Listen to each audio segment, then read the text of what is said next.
Hi, I'm Sam Roberts from Roberts Geospatial Engineering. Today I want to show you how to process a land use classification dataset. It's called the Annual NLCD dataset. And we're going to use ProRaster Scientific version 4. I want to show you 3 new processing operations that are in ProRaster Scientific version 4 that will help you to process this data. So we're going to get this data from the MRLC website, and on that website you'll find this information about the Annual NLCD. This is the Annual National Land Cover Dataset. You can see that it is for the continental US. It doesn't have Alaska, but it's just for the conterminous states. It's a high resolution dataset at 30-meter resolution. You can go to their data download page, tick the Annual NLCD checkbox there, and then you'll see all these data sets. So we have 2024, 2023, right back to 1985. You can download each one of these data sets. They come down as a TIFF file, and we're going to be processing those data sets. So we have a annual data set from 1985 right through to 2024. Now they have a tool on this website that you can use to analyze the data. So you come into this EVA tool, you select the area that you want to analyze. You can select by state, and then you have to select by county, and then the years that you want to look at. So it will then go and do some statistics on that, and you can browse through that stats. So it's quite useful, but it is limited just to particular small areas by county, and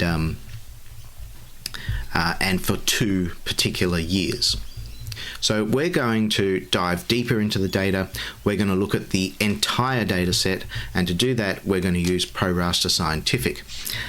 So you get ProRaster Scientific from the Microsoft Store. So go to the store, search for ProRaster, click on ProRaster Scientific.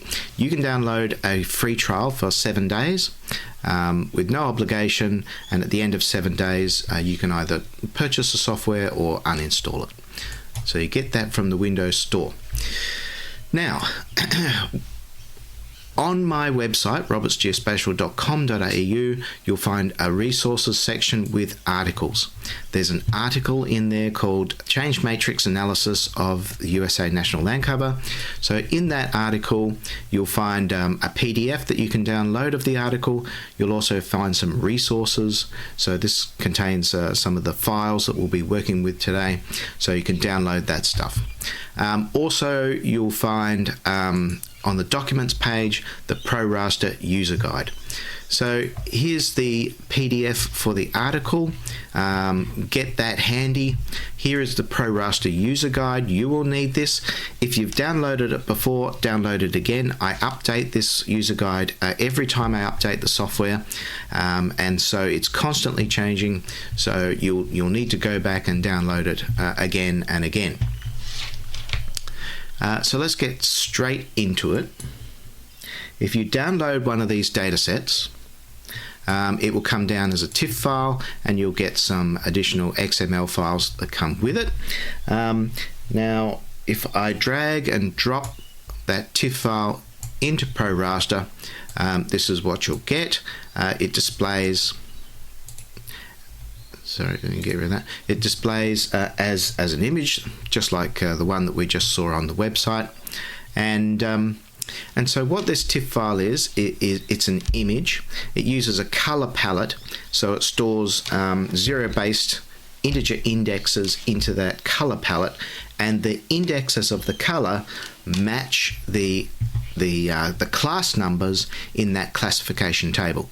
So this raster is an image, but really it's a classified raster. And as I drag the cursor around, you'll see that it gives me that classification number. But the first thing that we're going to do is turn it from an image into a true classified raster using ProRaster Scientific. So let's do that firstly.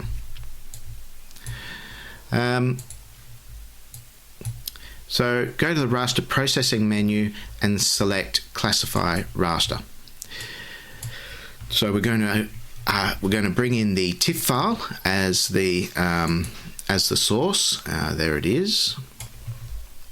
So our source data is the TIFF file.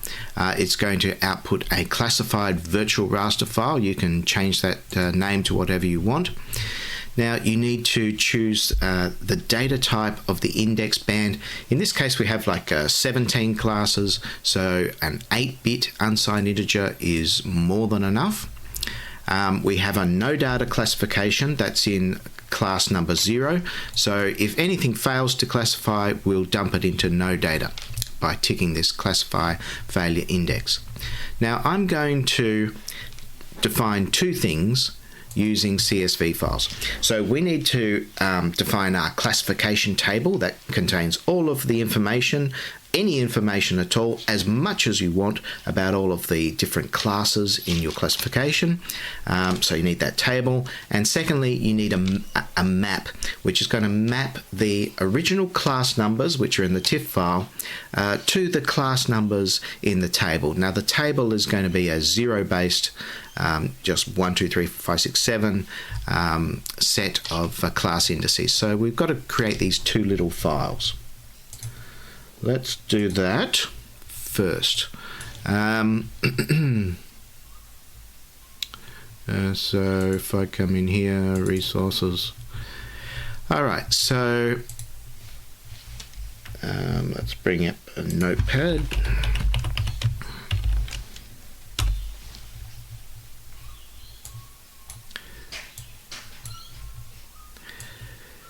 So here's firstly my class table. Now to work out all these things, you can go to the user guide and it'll tell you how to build these things. But in the first line we have the names of our fields in the table. In the second line we have some special classifications which tell ProRaster what is special about these particular fields. So one is the primary label, for example, and that's going to be displayed when you move the cursor over the map. One is the color. Another is the original class value. Then we have a third line which tells ProRaster what the data types of these things are. So we've got an unsigned 8-bit integer, and then we have our color, RGB, and then the others are strings. So here's our class table. It's a comma delimited file. All of our strings are in quotes, as well as this color information that comes in quotes. So you can see here we have our label, and then over here we have a description which has got more information about each class. So that's our class table. So all this information is just simply copied out of the classification table that's provided on that website. The second thing we need is a map. And this is the little map file. So just what kind of map? We're going to use a numeric map, and here's the class number, the original class number in the file, and this is the class, the new class number that maps to, and that's just 0, 1, 2, 3, 4, 5, 6, 7, 8, blah, down to 16, and these are the original class numbers, so 11, 23, 24. These are the developed ones, and then these are vegetation or forestry and so forth, and they all come straight out of that classification table. So we're going to browse to those things. So here's our table, and here's our map, and then hit OK, and ProRaster is creating a virtual raster.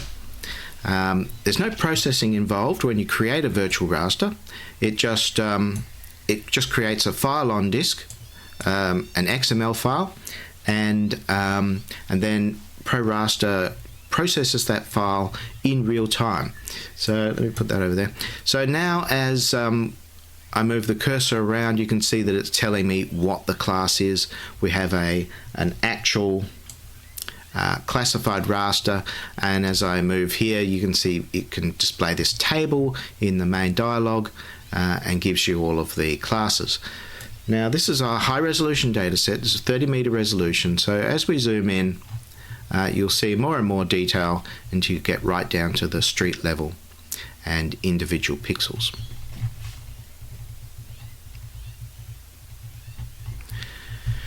So that's our classified raster. Now I'll just show you a couple of other things. So in this resources file, and you can download this little zip file from the website, you can see that in addition to the table, I've got table reordered and table grouped.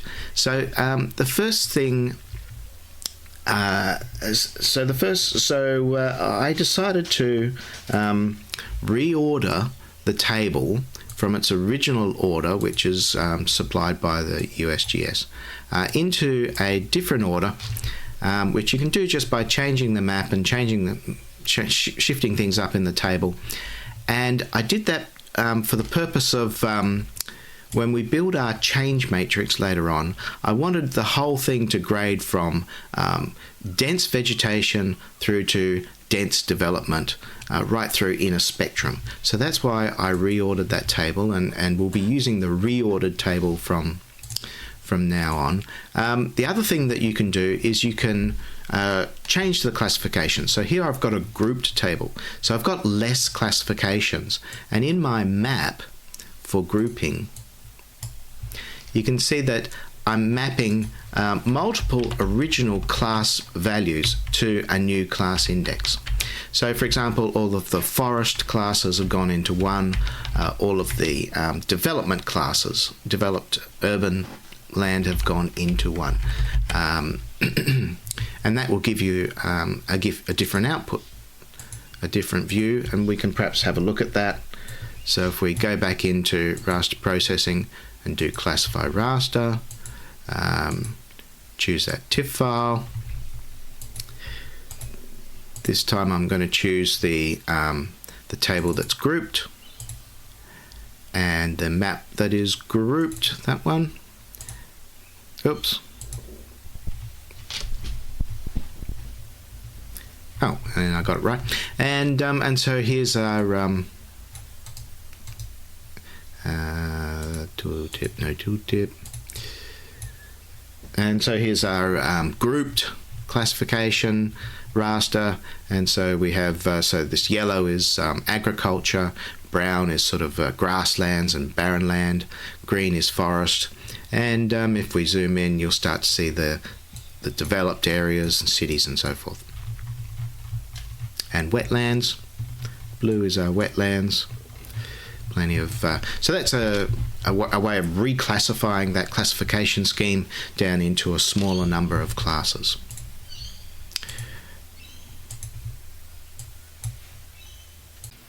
So step 2 of the process is to take that classified virtual raster and crystallize it into an actual raster in MRR format. Now this is actually an optional step. I converted all of my virtual rasters into actual rasters because thereafter I'm going to get a performance improvement because we're taking that virtual raster out of the processing chain.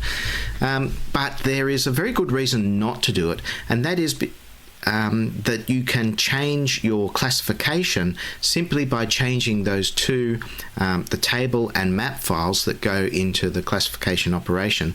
By changing those files, you can change your virtual raster and then change all of your processing stream.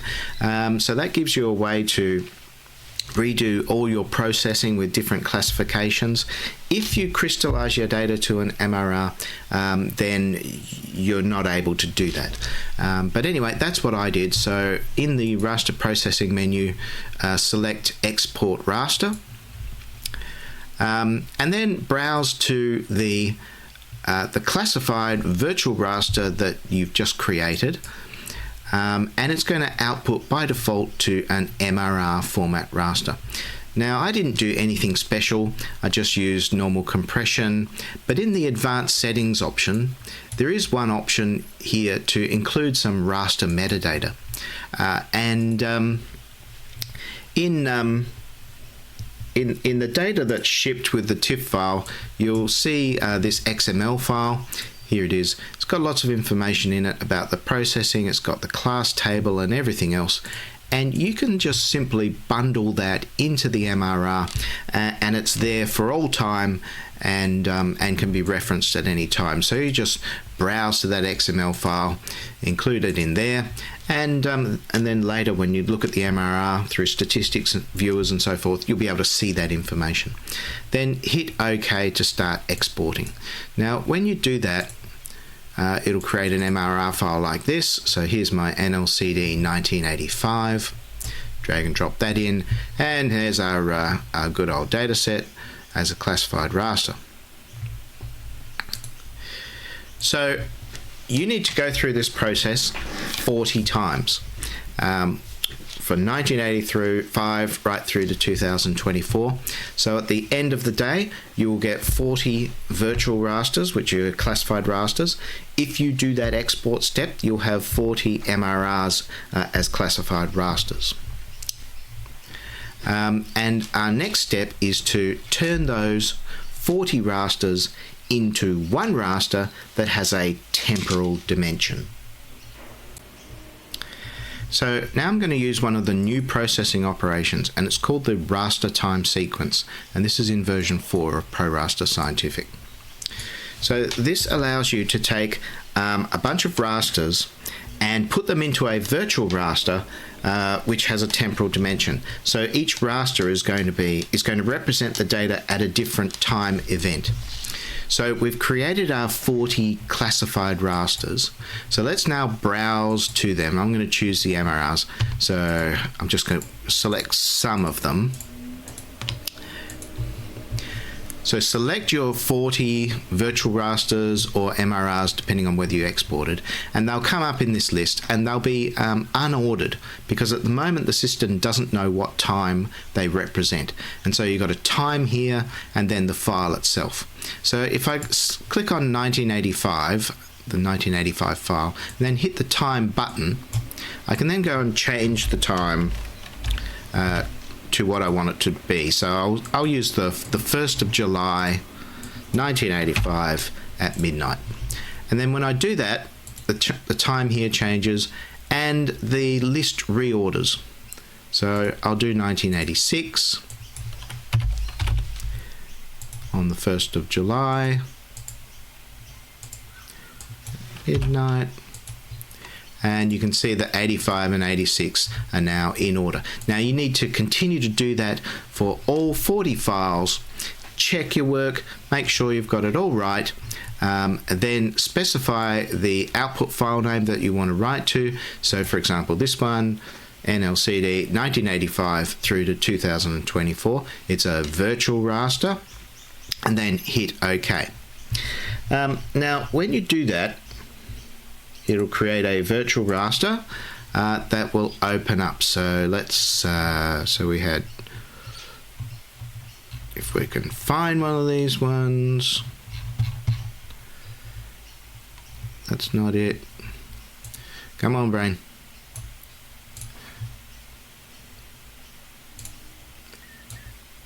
There's one. So if I drag and drop that virtual raster in, which has all the data sets from 1985 through to 2024. You can see it's displaying here. We can now use the time control panel. So if I put that over there and I put that over there, we can use the time control panel, make that go away, to click through each of the time points, 89, 90, and as we do, it brings in the data from each of those different source rasters and displays it. Now we won't see much change going on here. If we go to the end perhaps, and then go back to the start, perhaps we'll see some change. So you can use that time control panel to flick through your rasters. The other way to flick through your rasters, so perhaps if we move to, here's, correct me if I'm wrong, that's Dallas. So there's Dallas in 2024, there's Dallas in 1985. So you can see a huge amount of urban expansion around Dallas. The other thing that you can do is go into your swapping menu for a map, and this gives you, if you're swapping by time, hit the flip button or however you want to swap. Now it's going to go and generate all of those images in advance, and then I can use my mouse. I can just use the key or hit the mouse buttons to swap through, and then you can get you can see that smooth animation as it's slowly building out Dallas. There we're going through the time in the right order. So from 1985 through to 2024 there.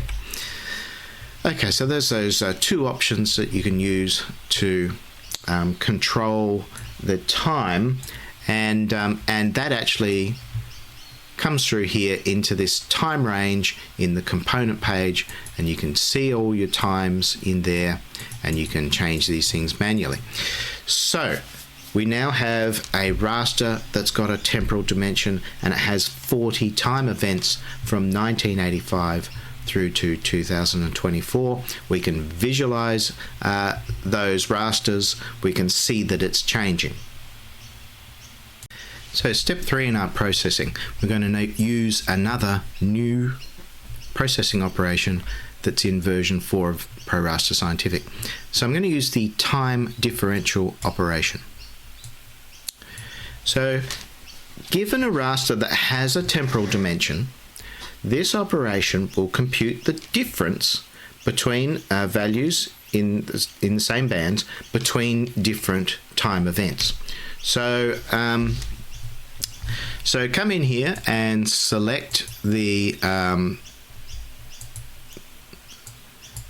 virtual raster that you've created that's got the 40 time events in it, and it's going to output to a new virtual raster. Now you can see that it will allow you to compute a moving difference or a fixed difference. So the moving difference is going to compute a value between each pair of time events in order. So 1986 from 1985, 1987 from 1986, 1988 from 1987, and so forth. Or you can do a fixed difference where you can compute the difference between two time points, and the second time point is specified. So I can do 1985, so it'll give me the difference between 86 and 85, 87 and 85, 88 and 85, and so forth. So eventually we'll get right up to 2024 and 1985, and we'll see that difference over the whole data set. In this case, I'm just going to target a selected field and band because we only want to work with the class index. We don't want to process any of the other bands. By default, it will process all of the bands in all of the fields. In this case, we just want to look at the index. We don't want to work with the class label or the description or anything like that. That's a waste of time. Now, this operation actually executes a calculator expression on the data from the two time points, and the default expression is given here, and it's called event minus key event. So in other words, in this case we're doing 1986 minus 1985. 1985 is the key event, and it's going to shift that right through to 2024. But you can replace that calculator expression with any other valid calculator expression. So go into the user guide, go to the calculator help section, and you can see how to build these expressions. So, and here in the PDF for this article, you can see that I've included some expressions. So let's put in this one here. I'll just copy and paste it in. I hope that will copy and paste. Oh yeah. And so I've replaced this with what is an if-then-else expression wrapped up in this cond function. So if event is equal to key event, then there's been no change. So if the two band values are the same, that means they're the same. So in this case, we'll output null, which will create an empty cell. There'll be nothing there. Otherwise, we'll output a value of 1. So wherever we get a pixel that has changed from one time to the next, we'll get a 1, and otherwise we'll just get a null. So hit OK, and that will immediately display. Just turn off the intensity. So you can see and going from our time panel, we're at 2024 here. So that's the pixels that have changed from 1985 through to 2024, and just about everything has changed. So that's telling us where there's been change, and we can compute statistics of this raster to compute how much change has occurred. The other thing that we can do, in fact there are all sorts of things that we can do, but let's just try again, and we want that one, don't we? There's our difference. We'll do a fixed difference. This time I'll put in that expression again, but instead of outputting 1, I'll output the event. So this is outputting the value that it actually changed to. Now hit OK. And so now I have a coloured raster. Now we can colour this with the same colour scheme that we use for the classified raster. And in the article you'll see there's a little cookbook that'll tell you how to do that, but I won't go through that right now. But if we go to colour, I'll have a colour table in here somewhere, which is the NLCD classifications. At least I thought I did. And so there you can see now what has changed, and you can see what it's changed to. So it's changed to development, or it's changed to agriculture, changed to forest, and so forth. And start to get a view over the whole country about how things have changed. Now this differential operation can take very complicated expressions. So if you look in the PDF, you'll see information about, firstly, here's this little cookbook for creating a color table for your NLCD data. And you can see that I use like more complicated expressions that go and pick out certain classes and so forth. So you can do all sorts of things by taking advantage of the fact that this simple expression can be replaced with almost arbitrarily complex expressions to measure change from one year to the next, or from one year to another year, using that time differential operation. So I'll just cover clipping very quickly. So if you want to only process a smaller area of the data, you can clip your virtual raster to a polygon. So go into raster processing, hit clip to polygon, choose your virtual raster. So I'll choose my 1985 through to 2024 virtual raster. Here's the output file name, and then choose a polygon that you want to clip it to. So let's see, well, I'll just use so this one, Florida. Hit OK. It's going to output a virtual raster, clip to Florida. Of course, there's no processing done immediately. All the clipping is done on the fly as you visualize the raster. But you can then take that clipped virtual raster and put it into the time differential operation. You can put it into the change matrix operation that we're just about to see. In other words, you can clip it down to anything that you want and then do the processing on that clipped dataset. So now I want to show you the change matrix operation, which is another new processing operation in version 4 of ProRaster Scientific. So our input is going to be our temporal virtual raster with our 40 time puts. Our output this time is going to be an actual raster. This is a processing operation. It's not creating another virtual raster, it's creating output data. And when processing these large data sets, it can take an hour or so.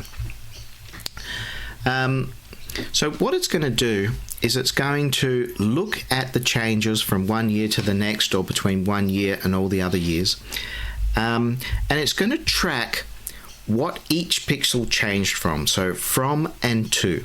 And it's going to count the number of pixels that changed from one classification to another classification. So we have 17 classifications in this particular raster. So what it's going to output is a 17 by 17 matrix, where each point in that matrix represents the number of pixels that have changed from a classification along the x-axis to a classification along the y-axis.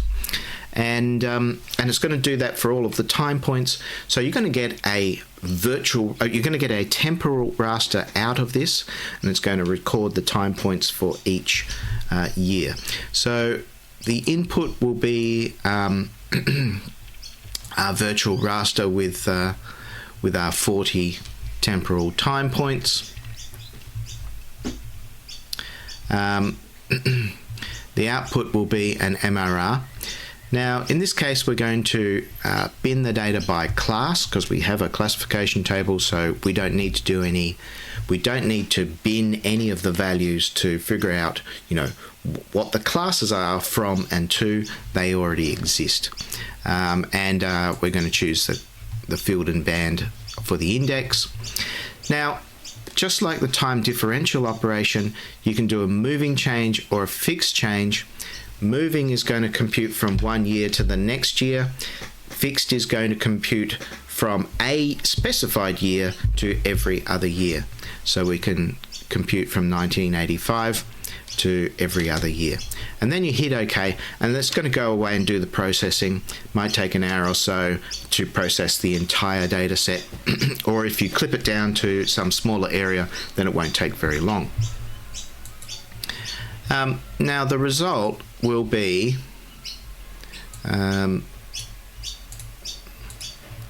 this sort of thing.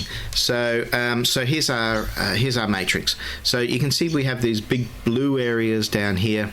Let me turn on the tooltip with the data table. So now as I move around, the tooltip is telling me how many cells have changed from one class to another, and over here in the data table you can see what the from class is and the to class is. So down here we're changing to no data, and nothing has changed to no data. In the next row we're changing to ice and snow, and nothing has changed. In this column we're changing from no data to something else, and nothing's changed. And in this column we're changing from ice and snow to something else, and nothing's changed.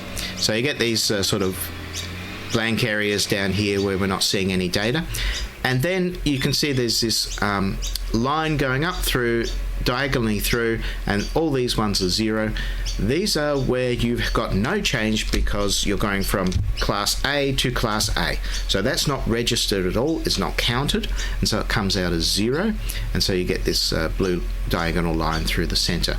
Everywhere else you're getting a count. So for example, here we've got 95 million cells have changed, and they've gone from cultivated to pasture and hay, and you see a lot of symmetry across this line. So if we go to this cell here, it's changed from hay back to cultivated, and I suppose that there's a lot of this. It represents just farmers rotating their crops, going from cultivation back to pasture and so forth. So you do see a bit of symmetry across this line. Now I noticed a couple of things about this data set. Firstly, there is no change from perennial ice and snow. So glaciers that are retreating, for some reason that is not being represented by this data set. So I don't know why not. I would expect to see some change. There is no change at all, so I find that a bit odd. Secondly, and I won't demonstrate it right now, but if you read the article, you can see that there's a very odd effect just between two particular years. I think it's 2022 and 2023, where even though classes change to and from developed urban development, there is no change within the urban development classes. So no urban developed class pixel in that class changes to any other urban development. So it's very odd. So there's a couple of weird things which come out of this, which indicate that there might be some processing problems with the original data. So I have an image somewhere which is in the where am I? Sorry, everything's on external hard disk, so it takes a long time to wake up. It's not there, it's not there, not there. Sorry, it's on this other one. Somewhere there's an image. Here it is. Zones. So let me just show you this.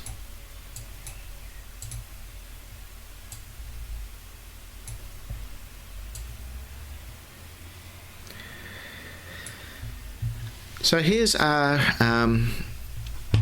change matrix, and I've written on top of it what the different areas of the matrix represent.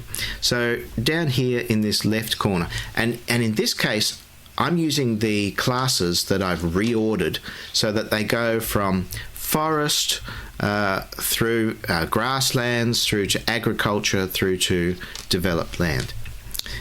Through to urban development. So down here we have forest.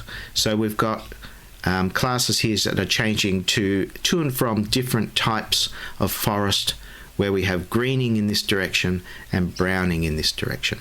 Up here we have the urban classes. So in this direction we're seeing densification of urban development, and in this direction we're seeing urban decay. In here we have agriculture. We saw that before, where classes are changing to and from hay and or pasture and cultivation. Up here we have urban development, where we're seeing loss of forest and we're seeing loss of agricultural land as we develop more and more dense urban environments. Down here we're seeing deforestation. So in this direction we're seeing increasing amounts of deforestation. In here we have the sort of broad vegetation classes, including wetlands and so forth. And in this direction we're seeing desertification, and in this direction we're seeing greening. Down here we're seeing reforestation. So we're going from grasslands or scrub, for example, to forest classes, and in here we're seeing afforestation, where we're going from urban development or urban land back to grasslands, back to scrub, back to forest. So here we're seeing urban reuse, urban decay, and urban afforestation. So you can sort of divide this class matrix up into regions, so get some understanding of what these numbers actually mean. And but in terms of doing an analysis of this, well, that's not my job. That's up to you. So there are some of the new processing capabilities that are in ProRaster Scientific version 4. We saw the classify raster operation, we saw the export raster operation, we saw the new raster time sequence operation, which brought multiple rasters together into a temporal virtual raster.